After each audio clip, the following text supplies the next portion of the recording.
अस्सलामुअलैकुम, welcome back. Next आज हम टॉपिक देखते हैं Newton formula for the speed of the sound in air. कि न्यूटन ने एक फार्मूला ड्राइव किया था कि स्पीड ऑफ साउंड कितनी है हमारे पास, यानी कि उसने एक थियोरेटिकली एक हमारे पास फार्मूला उसने खुद निकाल के उसकी मैथमेटिकल फॉर्म निकाल के उसने स्पीड ऑफ साउंड निकाली थी। कह रहा है द स्पीड और velocity of sound depends upon two factor, दो फैक्टर पर जो है वो डिपेंड कर रहे हैं। First of all elasticity of medium पर, दूसरा डेंसिटी ऑफ मीडियम पर। दो तरह के, elasticity of medium and density of medium. If कह रहा है E is modulus of elasticity and rho is density of medium, then the speed of sound यानी v हमारे पास क्या होगा, v equal to E over rho under root, यानी कि हमारे पास E modulus of bulk modulus and density, rho is density under root equal to velocity के इक्वल होगा। और ई बराबर क्या है हमारे पास, bulk modulus equal to stress over volumetric strain के।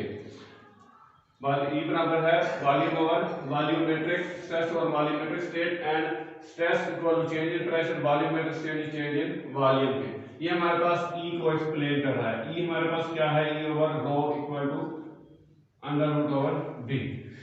अब हमने प्रूव करना है कैसे जो है ई इक्वल टू पी है, यानी कि ई यहाँ पर प्रेशर आना चाहिए, हमने ई निकालना है। तो यहाँ पर प्रेशर निकालने के लिए न्यूटन ने अज्यूम किया था जैसे ही साउंड ट्रेवल करती है इन एयर तो हमारे पास जो टेम्परेचर होता है वो कांस्टेंट रहता है। अकॉर्डिंग टू न्यूटन टेम्परेचर रहेगा कांस्टेंट, देन हमारे पास बर्नार्ड यानी कि बॉयल चेंज, तो बॉयल लॉ अप्लाई किया जा सकता है कि प्रेशर इंक्रीज होता है और वॉल्यूम क्या होता है, डिक्रीज होता है। तो अकॉर्डिंग टू बॉयल्स लॉ क्या कहता है, P1 V1 equal to P2 V2। तो दोनों को हमने यहां पर क्या कर दिया, इकट्ठा लिख लिया। अब PV इक्वल टू PV, दोनों को ज़रब कर दें। P प्रेशर हमारे पास P प्लस डेल्टा V और वॉल्यूम बराबर है V माइनस डेल्टा V के, दोनों को मल्टीप्लाई कर दो। मल्टीप्लाई करने से क्या होगा, PV negative P delta V delta PV minus delta P delta V। अब delta P delta V is so small, very very small, तो ये हमारे पास चेंज जो है ये नेग्लेक्ट हो जाएगा। तो हमारे पास ये और ये P V से क्रॉस दो हमारे पास बच जाएंगे, P delta V equal to V delta P। तो P यहाँ पर आ जाएगा, V इधर आके P इक्वल टू आ जाएगा V delta P over delta V। ये हमारे पास टर्म बच गई है। ये हमारे टर्म किसके इक्वल है, हमारे पास E के इक्वल है, which is equal to E। कैसे, E हमने कहा है E स्ट्रेस है, तो ये हमारे पास V डेल्टा P क्या होता है, स्ट्रेस और volumetric strain, volumetric delta V change in volume, तो ये हमारे पास E के इक्वल है। तो ये वाला फार्मूला 1 में पुट करने से E ओवर रो, यानी कि E की जगह P over rho under row. अब हमने फार्मूला यहाँ से इसमें वैल्यूज पुट करके फार्मूला निकालने एक इक्वेशन में कि P हमारे पास प्रेशर कितना है, theoretical value of pressure at standard atmospheric pressure हमारे पास 76 सेंटीमीटर Hg और 76 1360 और हमारे पास 9.8 G Hg होता है मरकरी में।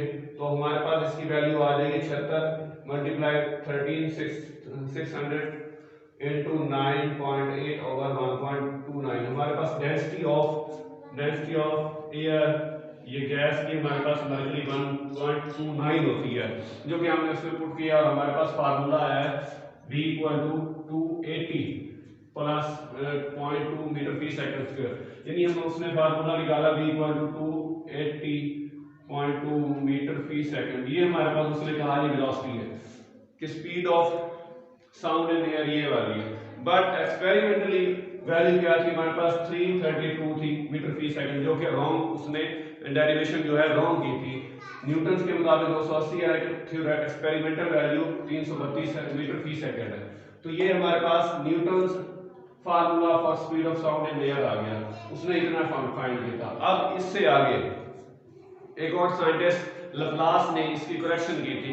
लैपलास ने करेक्शन किस तरह की, उसने कहा जी according to Laplace sound travel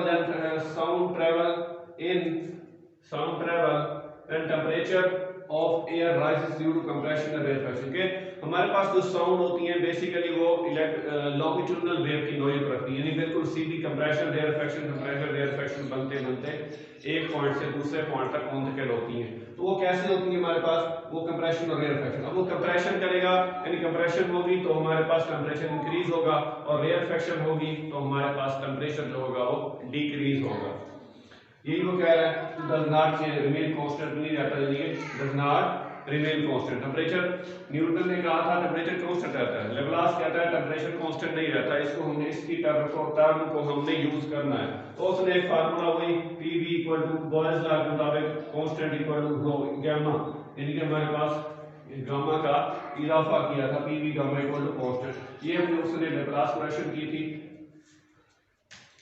यहां पर जो हमारे पास गामा है वो है molar specific heat of gas at constant pressure over molar specific heat of gas at constant volume. Gamma हमारे पास, और ये गामा इक्वल टू Cp और Cv के इक्वल है, specific heat of pressure specific heat of volume के।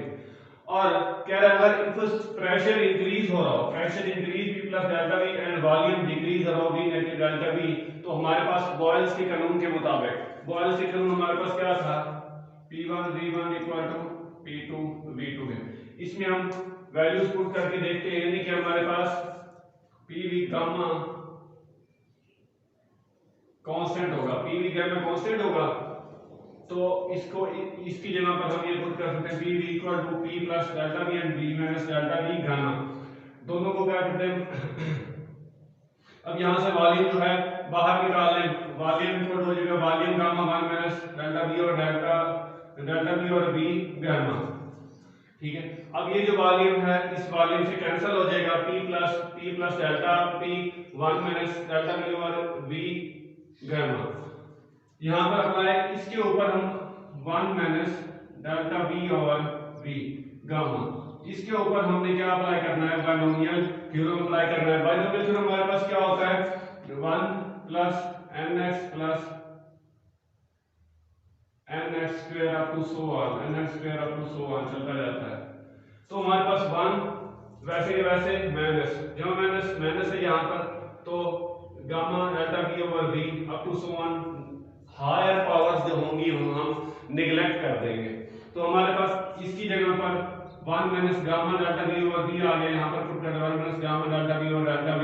अब दोनों को क्या करते हैं, मल्टीप्लाई करते हैं, P plus P negative gamma delta V और V, और ये इसके साथ मल्टीप्लाई हो जाएगा। अब ये जो टर्म है ये बहुत स्मॉल है, बहुत स्मॉल है, जिसको हम क्या कर देंगे, निगलेक्ट कर देंगे, यानी कि ये gamma delta V over delta V over V is negligible, और हमारे पास P जो है ये P के साथ कैंसिल, तो हमारे पास negative gamma P delta V over V plus delta P आ जाएगा। डेल्टा P यहाँ पर है, नेगेटिव टर्म है, इसको इधर लेकर जाएंगे तो हमारे पास प्लस P हो जाएगी। अब ये वाली चीज इसके नीचे ले आए तो हमारे पास क्या आ जाएगा, डेल्टा P और डेल्टा V ओवर V। अब ये हमने शुरू में पढ़ा था, न्यूटन ने भी इसको प्रूव किया था कि ये हमारे पास E के इलास्टिक मॉडुलस के इक्वल होती है, और ये हमारे पास E equal to P gamma के इक्वल है। हमने शुरू में फार्मूला पढ़ा V equal to gamma P E over rho under root, तो E की यहाँ पर ये E के इक्वल है, तो E के इक्वल P गामा, इसकी जगह पर E की जगह पर P गामा पुट करके हमारे पास ये हमारे पास फाइनल रिजल्ट निकाला है लेप्लास ने for find the speed of sound in air. अब क्या करना है, इसमें वैल्यूज पुट करें। गामा हमारे पास जो है मोलर स्पेसिफिक हीट, ये हमारे पास कांस्टेंट होती है 1.4, और हमारे पास प्रेशर जो होता है 280 होता है, या हम ये जो हमने F V gamma equal to P over rho ये हमने निकाला था, इसकी वैल्यू हमारे पास 1.4 है, तो इसमें 280 जब इसमें 1/4 करेंगे तो हमारे पास 1/4 अंडर रूट करेंगे तो हमारे पास 331.30 मीटर फी सेकंड। ये हमारे पास एक्चुअल भी यही है, और थ्योरेटिकली और कैलकुलेट करने से भी यही वैल्यू आती है 331.30 मीटर फी सेकंड। ये हमारे पास क्या है, speed of sound in air है। अब वो कह रहा है effect of pressure on the speed of sound, कि प्रेशर का क्या इफेक्ट पड़ता है स्पीड ऑफ साउंड के ऊपर। तो हमारे पास देखिए ये इसमें हम डेंसिटी इक्वल होती है मास और वॉल्यूम, डेंसिटी में मास और वॉल्यूम ऊपर जाके रो पी वी ओवर एम, रो पी वी हमारे पास क्या है, कांस्टेंट है, P भी कांस्टेंट है, मास भी कांस्टेंट है, तो हमारे पास pressure has no effect on the speed of sound, कि कोई प्रेशर जो है कोई हमारे पास इफेक्ट नहीं करता स्पीड ऑफ साउंड के ऊपर। Next, effect of density on the speed of sound. Effect of density क्या आएगा? सेम P एंड यानी प्रेशर और टेम्परेचर पर, same temperature and same pressure पर having same value of gamma, तो velocity is inversely proportional to square root of density, यानी हमारे पास प्रेशर और टेम्परेचर सेम रहेंगे, having the same velocity, then velocity equal to हमारे पास 1 ओवर अंडर रूट डेंसिटी आ जाएगा, inversely proportional to square root of density के। Speed ये हमारे पास आ जाएगी, इसीलिए हम कह सकते हैं कि जो speed of sound in hydrogen is 4 time is speed in oxygen, क्योंकि हाइड्रोजन जो है उसकी डेंसिटी बहुत ज्यादा कम है, ऑक्सीजन की निस्बत हाइड्रोजन की डेंसिटी जो है 16 गुना कम है, तो जितनी ज्यादा डेंसिटी कम होगी स्पीड उतनी ज्यादा होगी, यानी हाइड्रोजन में 4.4 टाइम्स ज्यादा जो है उसमें स्पीड ऑफ साउंड ज्यादा होगी बनिस्बत ऑक्सीजन के। ये था हमारे पास लैप्लास करेक्शन थी, और स्पीड ऑफ साउंड फाइंड करना था कि कैसे जो है इन एयर हमारे पास आती थी। न्यूटन से हमने शुरू किया, न्यूटन ने क्या कानून पेश किया और कैसे उसकी कैलकुलेशन की, फिर उसकी लैप्लास ने उसकी करेक्शन की, और 331 हमारे पास थ्योरेटिकली भी और कैलकुलेट करने से भी ये आंसर आ गया। ये हमारे पास था speed of sound. I hope आपको क्लियर हो चुका होगा।